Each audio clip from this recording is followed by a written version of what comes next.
Welcome to America to Me, Episode 7, entitled Whiteness.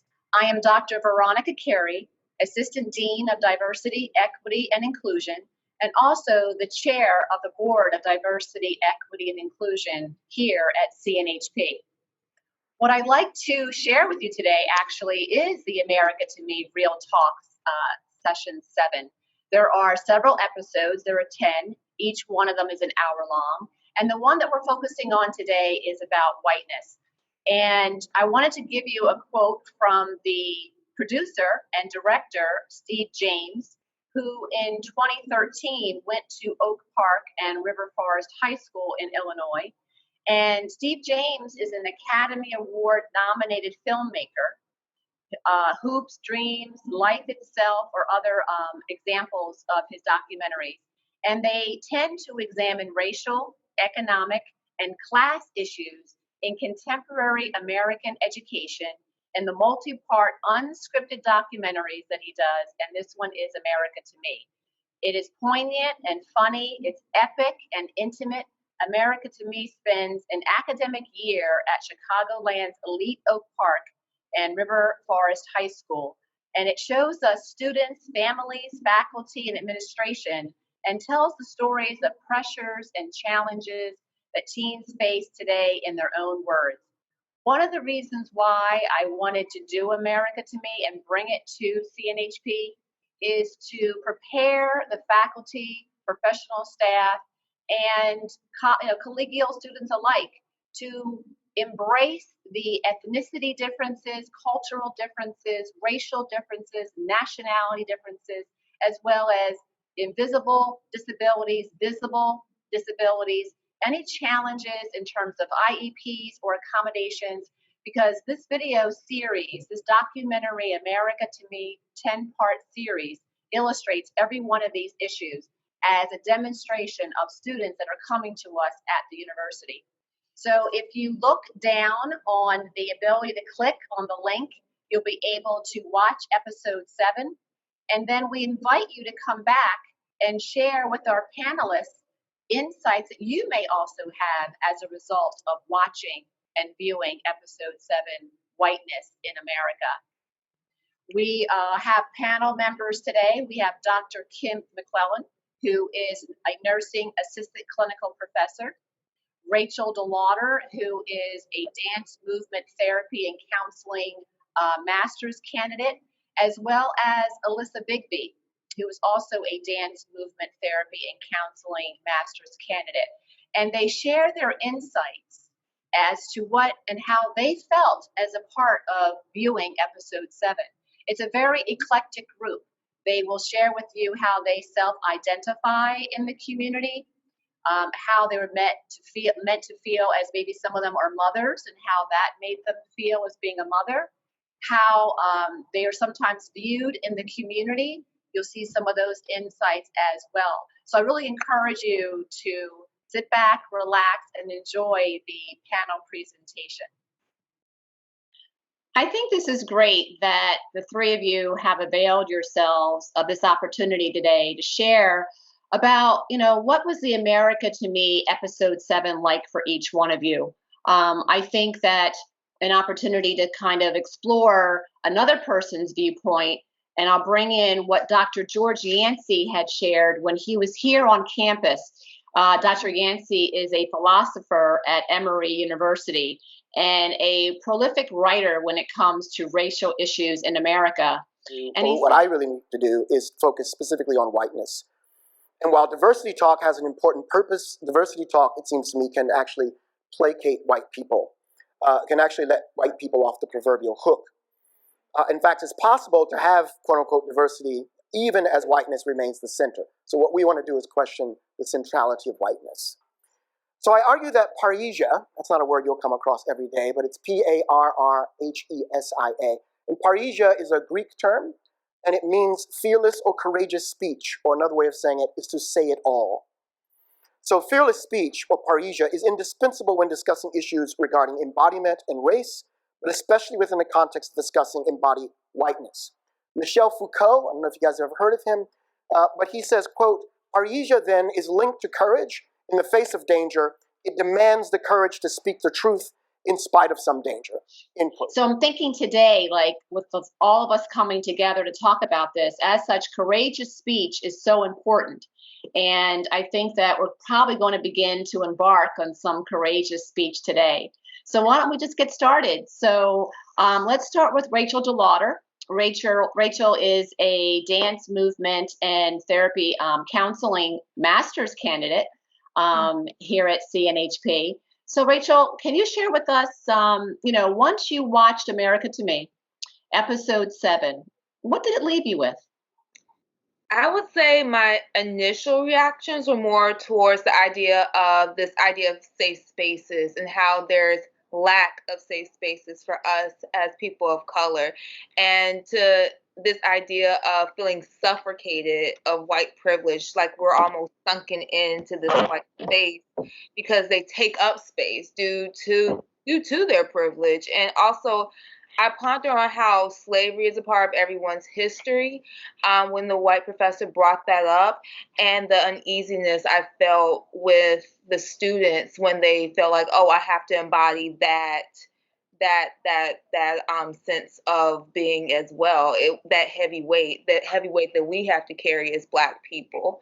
So with whiteness, they have the opportunity to escape and ignore systemic and institutional forces that encompass race, where they are the ones who establish the systems themselves, right? So, and they continue to perpetuate on the system of unjust. So it continues to foster this racial illiteracy, while Black and brown people and students have to continue working. I always say this because I grew up with this mentality of 30 times harder, stay politically aware, hypervigilant, code switching, and balance the idea of being peaceful, but to carry on this weight of get over it, or in order to exist, and not to be a threat or not seem as this injury. So for me, I felt when the young woman, I went back to this point in my life where I was in a Duke's Tips program, and being the only one in the Gifted Talented program, she felt this embodiment of they just take up space, and I prefer to not talk, and because she doesn't want to cause a problem. So it's this back and forth of it was just this back and forth with her, because it's like, this perfectionist mentality that we have to have in order to not seem inferior, and this being afraid of not being seen inferior towards the majority. I felt that uneasiness with her, but also she just didn't want to cause a problem.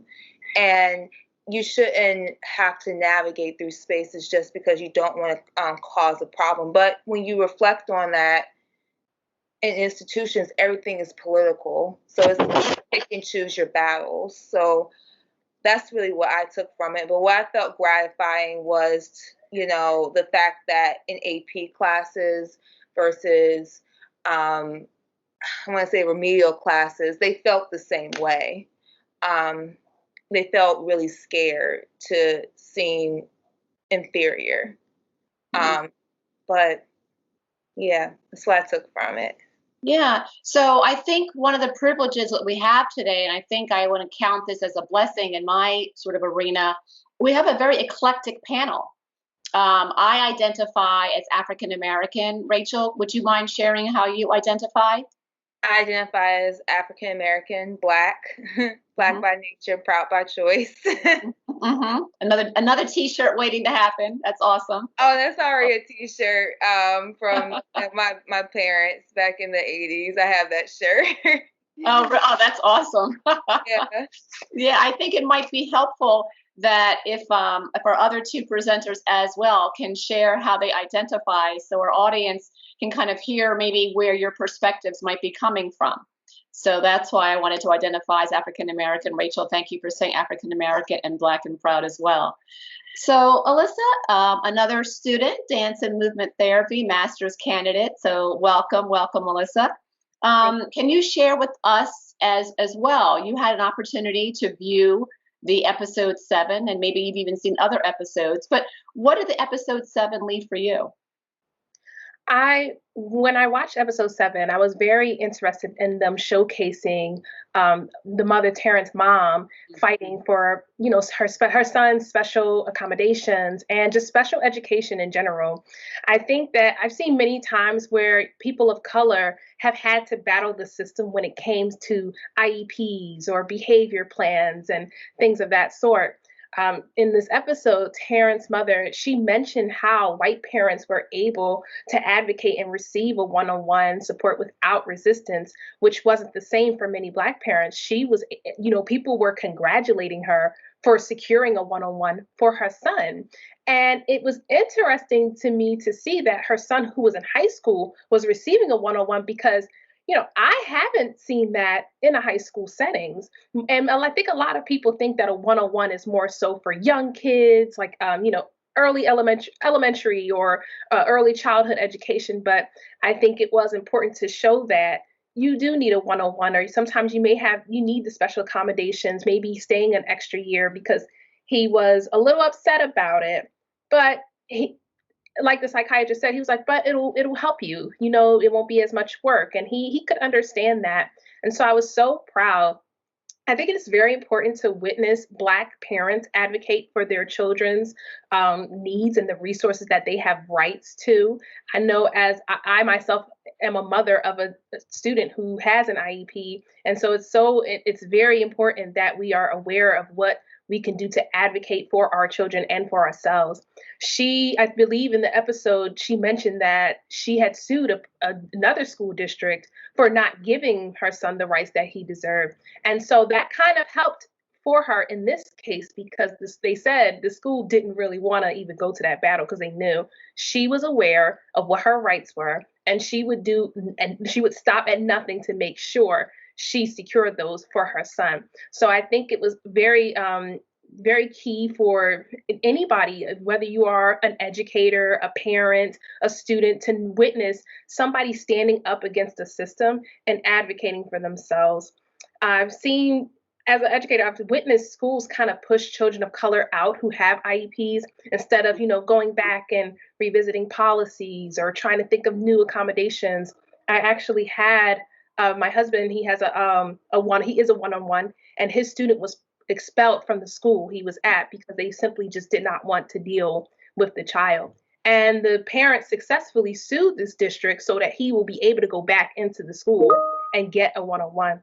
So it was really key for me to see, and I hope more parents and just even students, because one day maybe you will be a parent, or maybe you will be someone who can advocate for a child, to understand that we have to advocate for ourselves, especially for special accommodations. And hopefully we can bring more awareness so that as we get into higher education, these students are advocating for themselves and getting the accommodations that they need. So that was definitely love. That was great. Now, I really appreciate that. And I'm sorry, can you identify? How do you self-identify? Oh, yes. I identify as a Black American. That is what. Thank you. Thank you. Yeah, you're raising, again, individuals will have seen the video at this point too. And I like how you brought some of the actual footage to light when you were sharing about how it felt. And then your example of relating it to having a child utilizing, IEPs, and that you were unfamiliar with maybe having the one-on-one in high school, thinking about it as a different level. So yeah, absolutely. So both of you have kind of given me some questions that I want to have you elaborate on as we move forward. But I also want to make sure we are having Dr. Kim McClellan, Assistant Clinical Professor at CNHP's Nursing Department. So Kim, you've already heard from Rachel and Alyssa as students hearing this, and also student and mother. So maybe you can share some insights, probably on multiple platforms, about what your takeaways were from episode 7. Hey, yes, thank you so much. And it was so wonderful to hear everyone's perception so far. There were so many powerful messages that I could have, if I have the whole day, talk about from episode 7. But I think what in a beautiful way, haunts me the most is actually the perceived and stated experiences of Kashawn. So Kashawn and also the interaction, I think, between Kashawn and his teacher, Miss Stovall. So I think about how, Mrs. Stovall's noted that, at any given day, Kashawn could present as one individual versus another. Sometimes he's very engaging and he's very interactive with his classmates and other educators. And then at times he seems to be a bit more removed and quiet. And Kashawn's answer to that, when he was kind of, a bit challenged by Miss Stovall, was that people often mistake quiet for peace. And that really haunted me because I'm thinking that's so true. And also, not only is it true, and it gave us a little window into what Kashawn was experiencing and what his lived experiences are at that time. But it also really makes me think that, he's quiet, but he's very much not at peace. And how insightful for an individual at Kashawn's age and going through what he and his mother in part of episode 7 really talk about what he's going through, and what he's confronted with on a daily basis, and that he felt that he could kind of engage and talk about that at that level. I also think about when Miss Stovall had challenged Kashawn, recognizing his inherent ability to really engage others. He had this almost infectious charisma about him, and that he's such a natural leader. And so when she showed him Denzel Washington's clip from The Great Debaters, and he said, you're talking about the whole concept of the righteous mind, and how could he not only protect that is very much there and apparent, even in times of quiet, but how could he then incite others around him to really evoke that process of using their righteous mind? Now, those are really two good grabs. Also, I think the peace. I'm hearing peace as a thread throughout all three of your responses. So I think that's pretty significant. But I would like to also, before I forget, Kim, would you like to share your identity with us as well? How do you identify? Sure. Yeah. So I identify as a white American woman or Caucasian American woman. Depending on which family member I'm with, I could be Irish American, I could be Scottish American. Believe it or not, you wouldn't know it to look at me, but I could be Native American. If you saw my grandfather on my father's side's picture, you would see that. I think the Irish phenotype took over more with me, but for my grandfather, you could see Native American, absolutely. Yeah. Okay, thank you. Excellent, excellent. So I think that we sort of have a balance in that, with you and I both being faculty. And then we have Rachel and Alyssa with being students. But let me ask you, in terms of, what are some of the, let me put it out to Alyssa first, and then we'll see if you guys have anything you want to add as well. But what are some ways universities can support incoming students with special accommodations? You spoke very freely and from the heart about that. And I don't know if Rachel and Kim have had as much introduction as you have. But what do you think universities can do to support incoming students with special accommodations? I think, I go back to my days in undergrad as an orientation leader, and I think about how at no point during our time, the 2-day period, when we were orienting students on how to navigate the campus, did we even mention the disability office. I have no recollection of, telling students like, hey, and by the way, this is the office for students with disabilities. If you have that, this is where you can go to get this resource. Or just, having a real talk about, hey, guys, don't forget to, if you need time to take a test by yourself, you have the right to ask for that.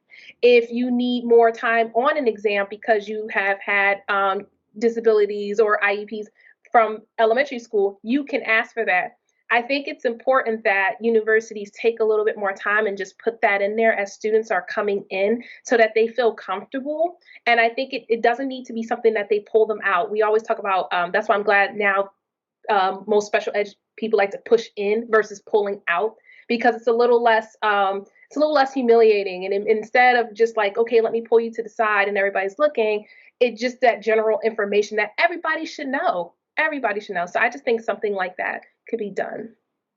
Thank you. Thank you. Rachel, do you want to share?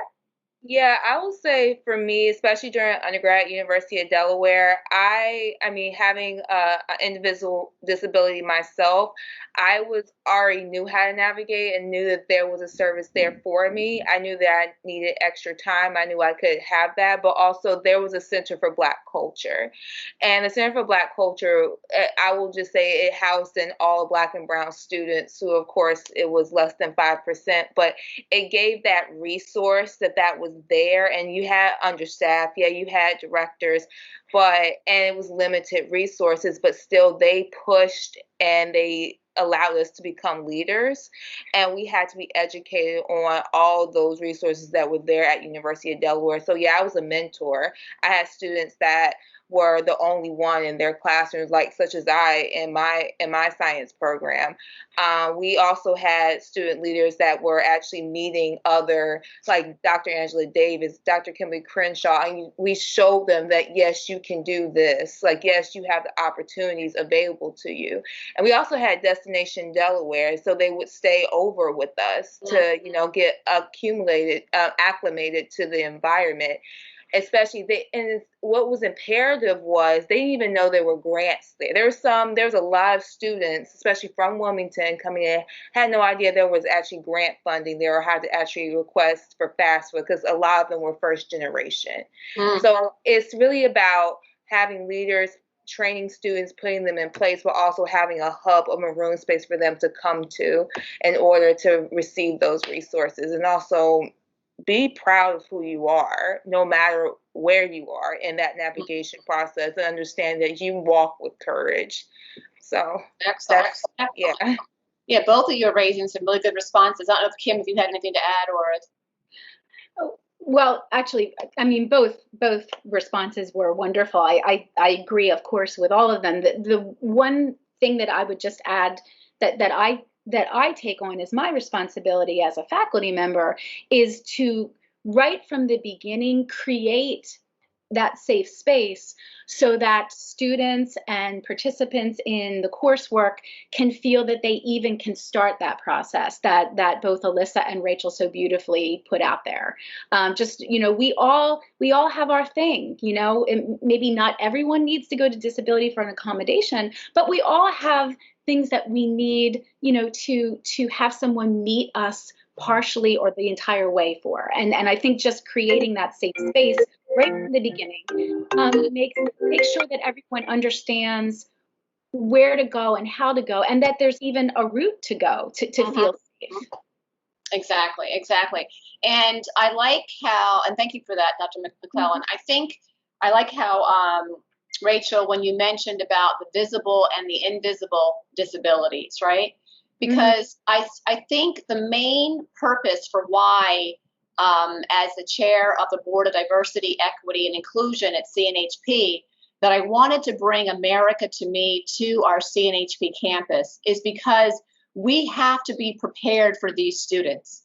If we are a faculty member who's unfamiliar with accommodations or unfamiliar with invisible disabilities or unfamiliar with various nationalities coming into class or ethnicities, illustrating themselves culturally in class, this is why we need to have opportunities such as this. So we're hoping to grow this America to Me across CNHP, almost making it sort of mandatory, quasi-mandatory, that faculty take a look at these episodes so we know how to prepare ourselves.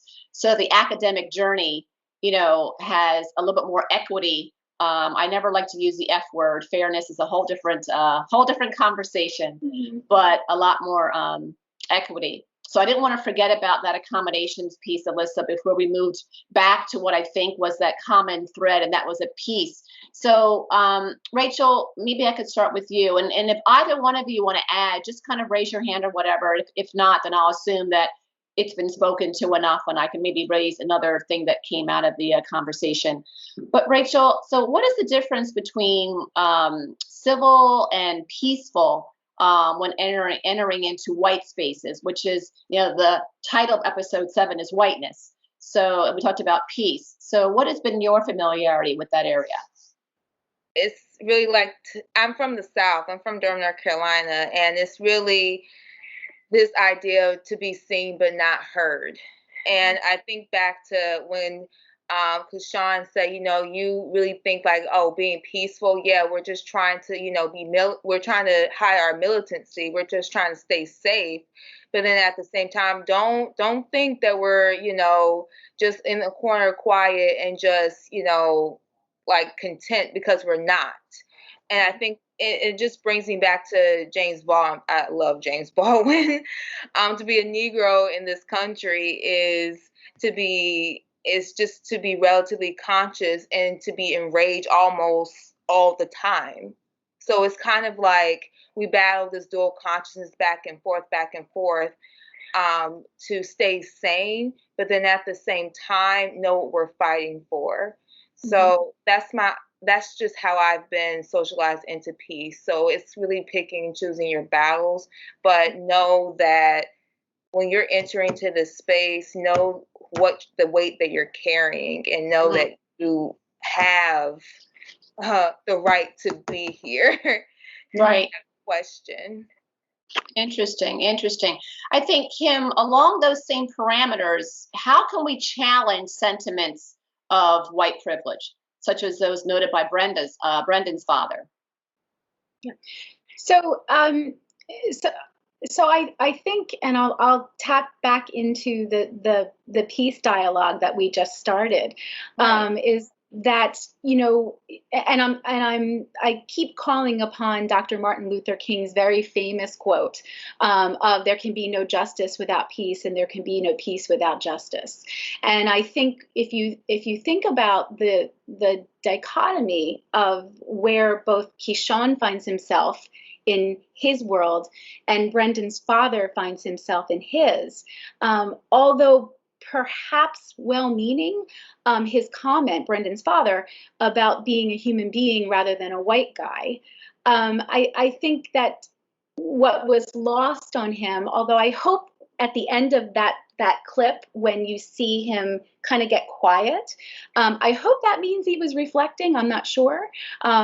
He's not here, we can't ask him, right? But I hope he was reflecting a bit on, maybe I don't really understand. And, and certainly I would project that maybe Brendan's father felt very at peace. He was quiet and at peace with saying, I'm a human being.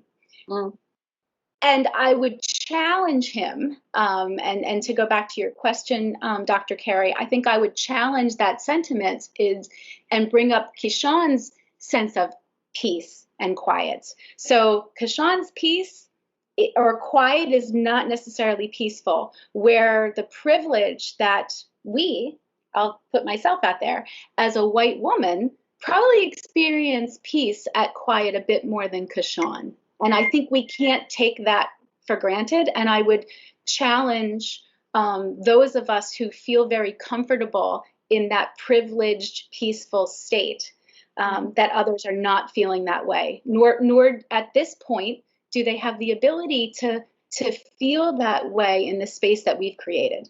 Do you think that maybe, and I'll stick, and anyone can respond, but Dr. McClellan, I'll stick with you for just a second. Do you think that is why Keyshawn has those sort of different personalities in class, right? At days where maybe he doesn't feel as worried. I mean, he had the potential to be homeless, he and his mother, until I think a relative took them in, right? So he has no stability in terms of homelessness. I'm thinking about Maslow right now, right? And all those, the hierarchy of need, and how for him, food, shelter, and safety are right in the foremost of his head, in his face every single day. Yet there's days that Ms. Stovall says you don't know which Keyshawn you're going to get. Do you think that relates back to peace?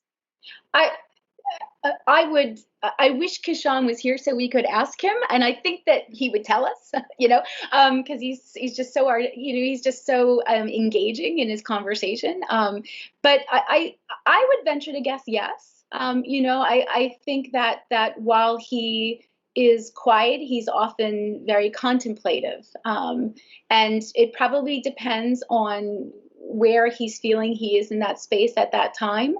I was about to venture into talking about, maybe who's in the room with him, but and maybe some of that, of course, could be there. It would certainly affect many of us that way. But I was also taken by Kashan's courage. So there were many times in episode 7 that maybe he would believe there were players in the room that he didn't feel safe being outward and challenging the status quo. But there were certainly times that he did, no matter what, no matter who was in the room. He certainly challenged and showed a lot of bravery. Yeah. So I wish he was here with us that we could ask him. I know. It would be my druthers to get as many of the students from America to Me to come to our campus for a college-wide discussion, such as the one that we're having here today. So we'll keep our fingers crossed in terms of moving that forward. But Rachel, I saw you nodding when I mentioned about, do we think that maybe that may have an impact on the various personalities that we see of Keyshawn in the classroom? I mean, I think about it in terms of sometimes, is it worth it? Is it worth having the conversation? I know about my history. I know about, you have the luxury of going back and forth. You have the luxury of even saying, I don't want to be the only one going to certain things versus, oh, I'm glad that you have that option, because I feel that way all the time in my classrooms, right? Mm-hmm. So it's really about, for me, with history and with also showing empathy, there's just conversations where I feel like, okay, we're learning about history, we're learning about 20th century topics that neglects our experience. You have that opportunity, but I'm not here to educate you. If you want to learn something, go look it up and then come ask me. But then also don't continue petting on the same action. Once you learn, you apply, and just be a decent human being. But yeah, that's what I took away from it. It's just like, sometimes, is it really worth having the conversation? If I do, what are the repercussions? Right. Yeah. Excellent. Yes, Alyssa. I was going to say, I agree. I think it could be very draining, and I feel like that's what their emotions was. It's like, we are just tired of it. Mm-hmm. I know, like recently, like with the current state of events, I've found that a lot of African Americans are just like, man, I'm kicking back. You guys got this. Because I can't. I'm trying to take care of myself over here. And this is a kid who's going through a lot, homelessness. It's like, do I have to have this conversation again? I have to deal with this at home, and now I have to do this. And that's how it is for a lot of students. Yeah. Mm-hmm. Mm-hmm. Yeah, I mean, he was dealing with food insecurities, everything, right? That often stems from homelessness. I want to just read very quickly a brief clip about the fact that this episode is called Whiteness, and how each one of the episodes provides material. And they had defined the question, what is whiteness? Whiteness is a social construct based on white cultural norms, habitats, practices, and ways of being. These norms are valued and privileged as the standard that all individuals are expected to embody and aspire to. So that was how they defined whiteness leading into this episode. Does anyone have any feedback about what that feels like to hear that message or that definition at this point?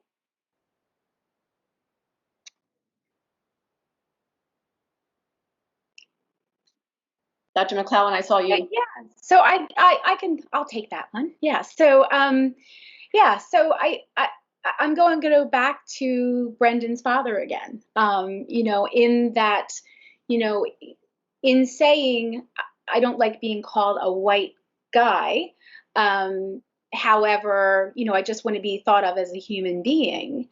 And to the definition that was put out there, Dr. Carey, about whiteness, is being, we often set the standard here, mm-hmm. and then everything else is in some way, usually downward in trajectory, but it could be just an othering as well, is that anything other than white, which is the standard, and then there's everything else. And in this explanation Brendan's father uses about being a human being, is he, in a way, in a very clear way, saying, I am a white guy, I'm a human being, and everything else is not.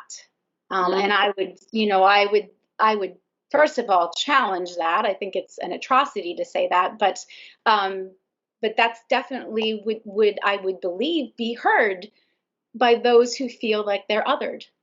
Yes, Alyssa, absolutely.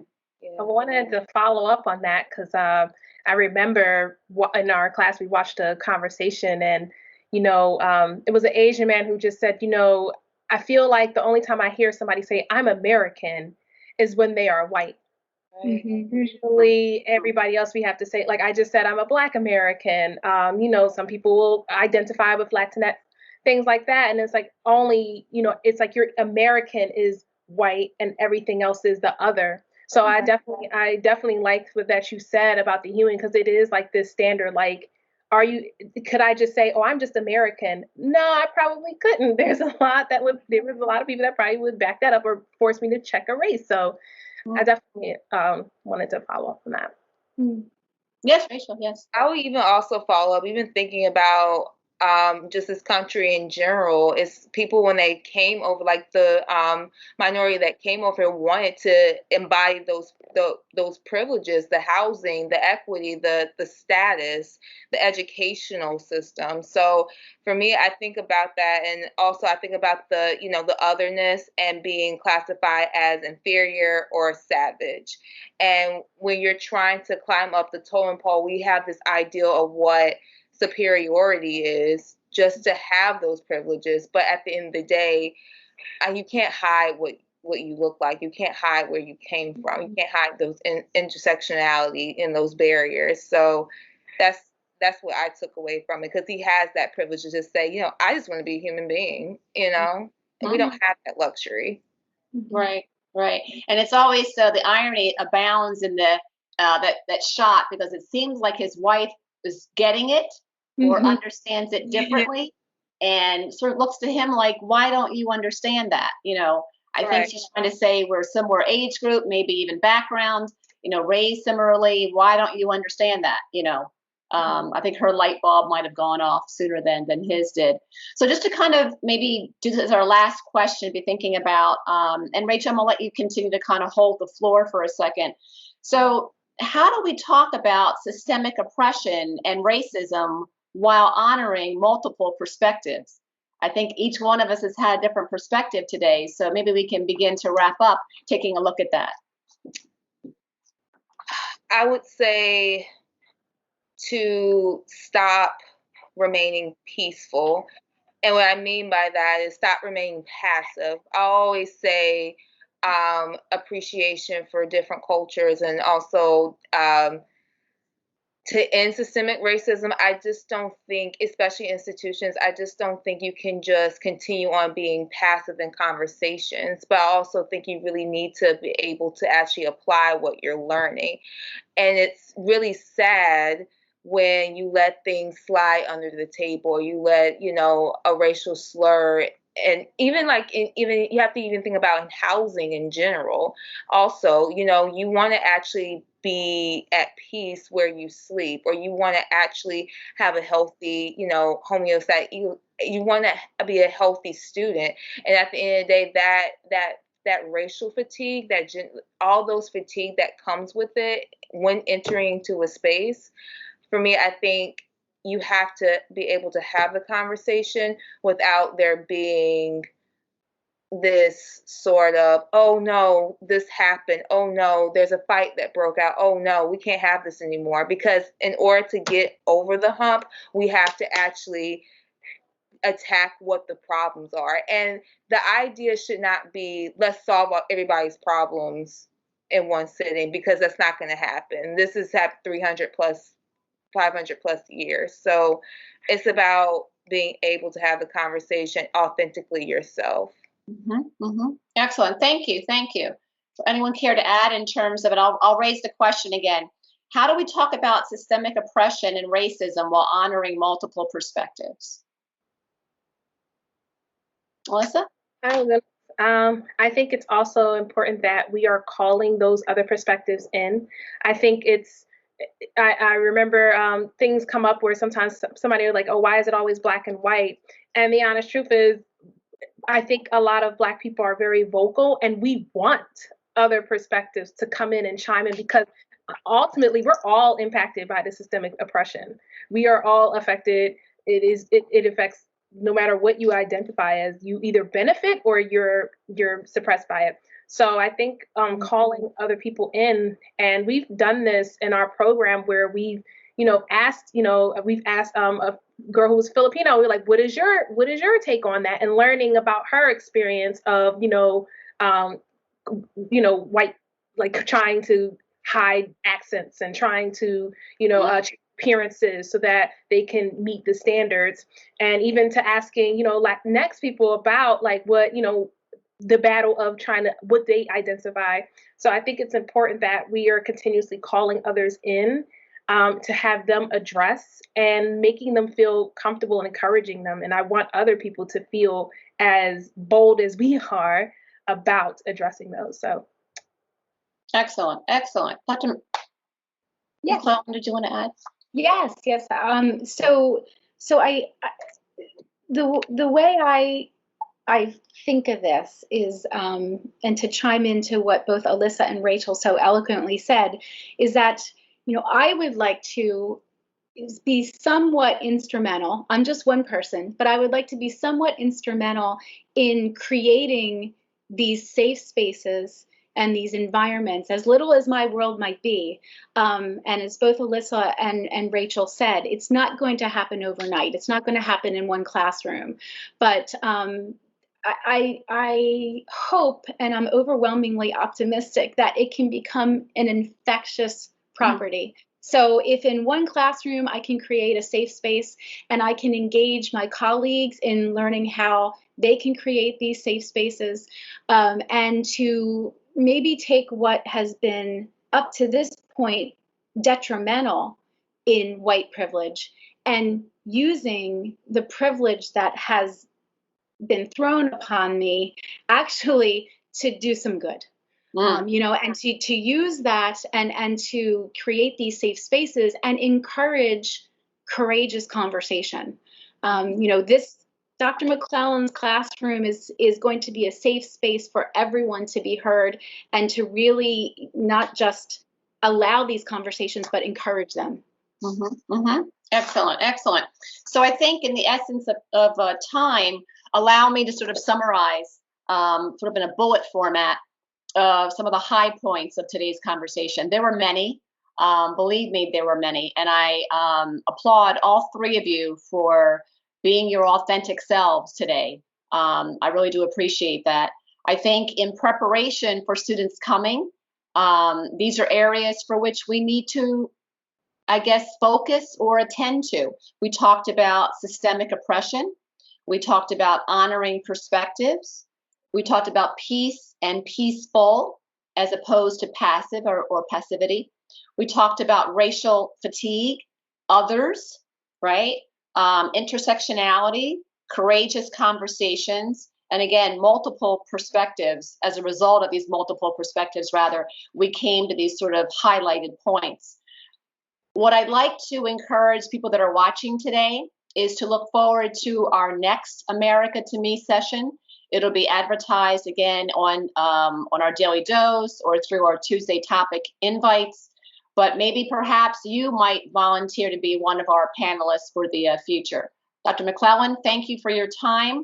Rachel DeLauder, I appreciate your input as well. And Alyssa Bigby, thank you. Alyssa, I was right. Alyssa Bigby, thank you for being available today. I know that I've enjoyed it. I hope that, and I'm just going to give a shout out because Dr. McClellan and Rachel are both on our board of diversity, equity, and inclusion. And again, if anyone is interested in being a part of that, you can also check email as we will be having a membership drive come this fall. So thank you all for tuning in. Thank you three for being present and being your authentic selves. I'm Veronica Carey, Dean of Diversity, Equity, and Inclusion. Thank you for joining us. So welcome back from the panel presentation. I think you guys probably had a wonderful journey, just like we did, in bringing you those insights. But I wanted to leave you with some take-home discussions as well. You can see here, there's different ways of using America to Me, the 10-part series. So we are going to be bringing you another opportunity to view panel discussions or have a Tuesday topic conversation. And Tuesday topics are an opportunity, if you're unfamiliar, to gather as a community of faculty, staff, and students and address various issues throughout the campus. But if you want to have some take-home discussions of your own, or perhaps maybe even in your classrooms, you can look at these several bullet points that I've articulated here. One of them is, where and how do you see whiteness showing up at Oak Park? What does it mean that Brenda's dad does not want to be referred to as white? What does it seem to be visible and invisible to Caroline's mother? And then what's the impact of the relationship on Thelma Dye's family? So I hope that you'll be able to explore some of these opportunities as take-home discussions. Earlier in 2020, we had an opportunity to have Dr. George Yancey join us in February in the new college building to an unprecedented attendance of over 240 participants. And we talked about the danger of white innocence. So I'm giving you this resource here because his video, as well as Dr. Kiera Bridges, our last year speakers, they're both a part of our Board of Diversity, Equity, and Inclusion, the Distinguished Presenter Series. And as such, you can find the resource to hear more about how he defines the danger of white innocence. And we plan to explore that further, hopefully when we reconvene as a face-to-face campus. So I want to thank you on behalf of the Board of Diversity, Equity, and Inclusion. We had a great time bringing this to you today. And again, I encourage you with your drexel.edu to view the other episodes. And we look forward to coming back into conversations to say, how can we prepare ourselves to be best recipients in an academic environment for those incoming first-year students, as well as students who we currently have on campus? Take care, and thank you for tuning in.